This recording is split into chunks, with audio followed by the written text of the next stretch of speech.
Hi, my name is Matt Kibbe. I'm the president of FreedomWorks. We're a national grassroots organization that fights for lower taxes, less government, and more freedom.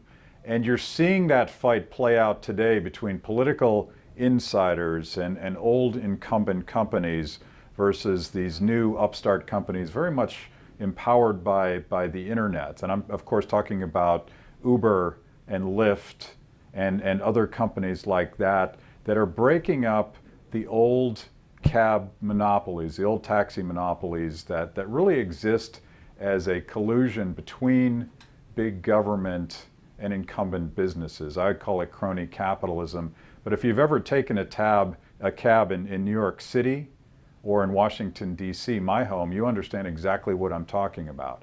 It seems like they don't care about the customer. It seems like they charge too much. It seems like the quality of the ride that you get and the service that you get from the driver just isn't something that you would expect in a competitive industry. And that's, of course, because it's not competitive. It's all about whether or not you're one of the few blessed with permission to provide those services to customers. Well, of course, the internet changes all of that, and the internet allows the complete disintermediation of the relationship between potential customers and potential providers of services like cabs. Now, that's a fancy way of saying you're cutting out the middleman.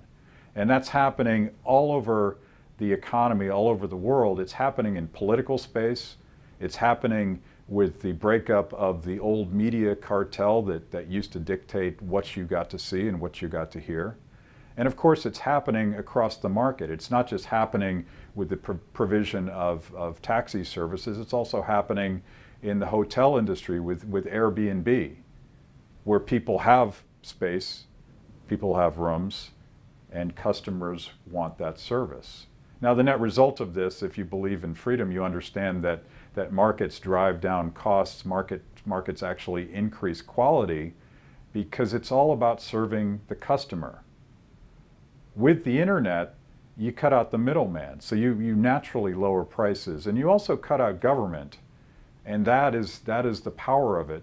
But it also happens to be why government's trying to regulate these various services and consumer demand-driven products out of the marketplace. They want their piece, they want control. They're being lobbied by incumbent businesses that want to go back to the old days where they could overcharge and underserve. That's why you have to show up. That's why what we do today to defend the disintermediation driven by social media, driven by the internet, driven by all of these apps that are trying to cut out the middleman, lower the cost of knowing what's going on and getting what you need when you need it. That, of course, is the American way.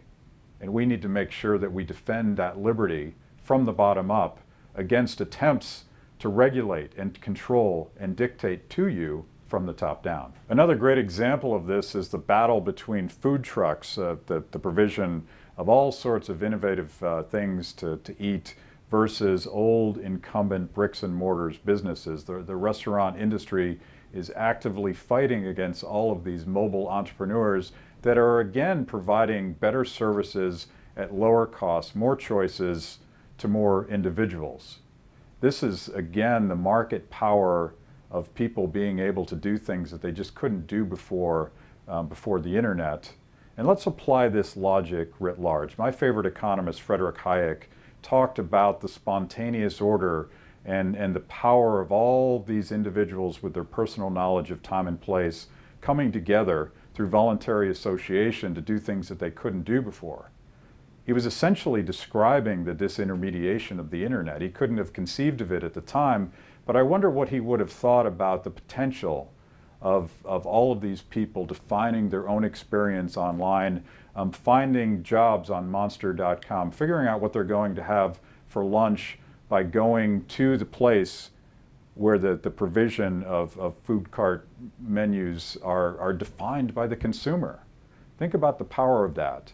This is the power of liberty in the internet age. So many people have made a big deal about how the left has used technology to mobilize its supporters in defense or opposition of the things they believe in.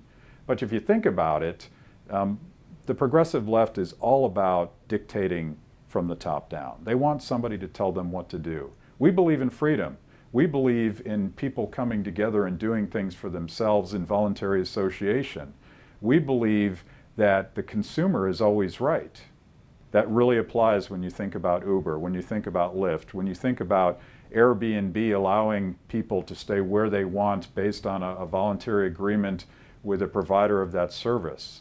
Think about food trucks providing those things that you actually want instead of having to eat the same corporate food dictated by the same multinational corporation. I love freedom. I love the fact that we get to choose for ourselves. We need to embrace what I call beautiful chaos and let the consumer decide.